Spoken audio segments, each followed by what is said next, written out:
사도 바울이 어떻게 자신의 가장 큰 약점을 복음을 위한 가장 강력한 증거로 만들었을까요? 오늘 이 놀라운 역설의 비밀을 갈라디아서를 통해 함께 파헤쳐 보겠습니다. 자, 그런데 여기서부터 좀 이상합니다. 우리가 아는 바울은 사랑을 그토록 강조한 사도잖아요? 그런데 왜 갈라디아 교회에 보내는 편지는 이토록 분노에 찬 거의 저주에 가까운 말로 시작했을까요?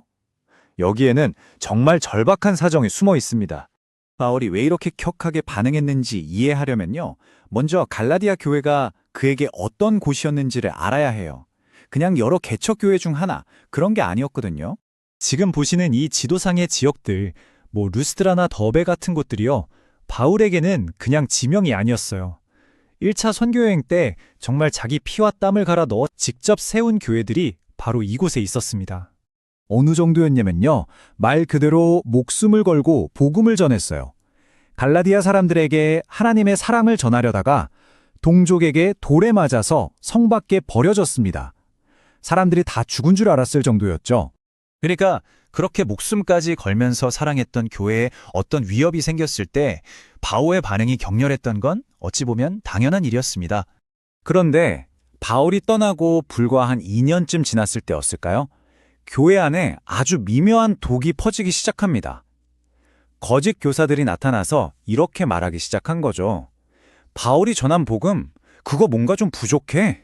바울이 전한 진짜 복음은 이거였어요. 구원은 오직 예수님을 믿음으로만 받는다. 100% 하나님의 은혜라는 거죠. 그런데 거짓 교사들은 여기에 슬쩍 뭔가를 더했어요. 믿음 더하기 알파, 즉 율법을 지키는 것 같은 인간의 노력이 필요하다고 가르친 겁니다. 이게 언뜻 보면 사소한 차이 같지만 사실은 복음 전체를 완전히 뒤엎는 이야기입니다.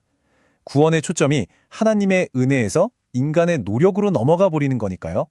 근데 왜 이런 가르침이 사람들에게 먹혔을까요? 그게 참 매력적이거든요. 왜냐하면 우리 본성 안에는 하나님이 100% 차려주신 구원의 식탁에 내 숟가락이라도 하나 얹고 싶은 마음이 있기 때문이에요. 그래야 나도 뭔가 했다는 만족감이 드니까요. 이 문제에 대한 바울의 반응은 아주 단호했습니다. 타협의 여지가 전혀 없었죠. 우리가 전한 복음 말고 다른 복음을 전하는 사람이 있다면 그게 설령 하늘에서 온 천사라고 해도 저주를 받을 것이다. 복음의 본질이 훼손되는 건 그만큼 심각한 문제였던 겁니다. 자, 거짓 교사들은 메시지를 무너뜨리기 위해서 뭘 했을까요? 바로 메신저, 즉 바울 자신을 공격하기 시작합니다. 그의 사도적 권위에 의문을 제기한 거죠. 공격이 아주 교묘했어요. 바울이 진짜 사도 맞아? 예수님의 12제자도 아니었잖아. 게다가 예전에 교회를 박해하던 사람이었다며? 그런 사람 말을 어떻게 믿어? 하면서 그의 과거를 물고 늘어진 겁니다. 보통 이런 공격을 받으면 어떻게든 변명하고 숨기려고 하겠죠. 그런데 바울은 여기서 정말 아무도 예상 못한 카드를 꺼내듭니다. 방어하는 대신에 오히려 그들의 공격을 정면으로 인정해버려요. 맞습니다. 내가 바로 교회를 그렇게 심하게 박해하고 없애려 했던 그 사람입니다. 그리고 바로 이 지점에서 이야기는 완전히 뒤집힙니다. 바울은 자신의 가장 큰 약점, 그 끔찍했던 과거를 복음을 위한 가장 강력한 증거로 바꿔버립니다.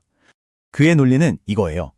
한번 생각해 보십시오. 교회를 파괴하는데 인생을 걸었던 나 같은 사람이 어떻게 모든 걸 용서하고 거저준다는 이런 은혜의 복음을 지어낼 수 있겠습니까? 이 엄청난 변화, 이 메시지는 내 안에서 나온 게 아니라 100% 하나님에게서 온 것임이 분명합니다. 이게 바로 그의 역설적인 논증이었어요. 다시 말해서 박해자가 사도가 된 이 사건 자체가 인간의 힘으로는 도저히 설명할 수 없는 하나님의 직접적인 개입을 보여주는 가장 확실한 증거가 된 셈이죠. 바로 이겁니다. 바울의 가장 큰 수치이자 약점, 즉 그의 핸디캡이 오히려 그가 전하는 메시지가 사람에게서 난 것이 아니라는 사실을 증명하는 누구도 반박할 수 없는 증거가 되어버린 거죠.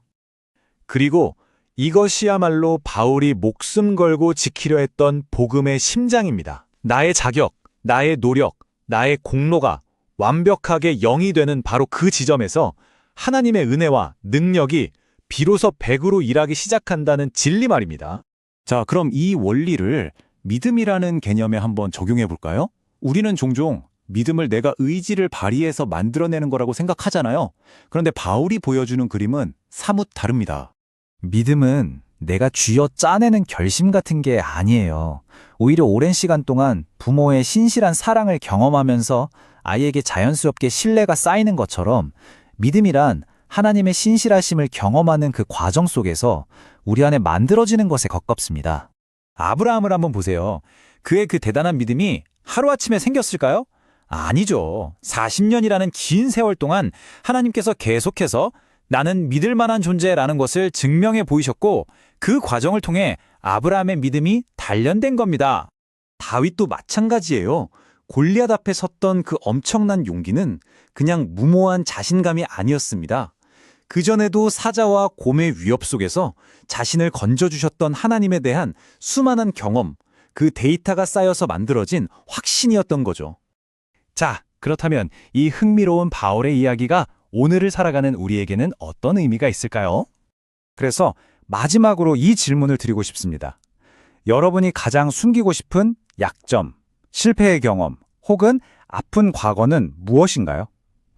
어쩌면 바울의 경우처럼 바로 그것이야말로 여러분의 삶을 통해 하나님의 은혜를 증명할 가장 강력한 도구가 될지도 모릅니다.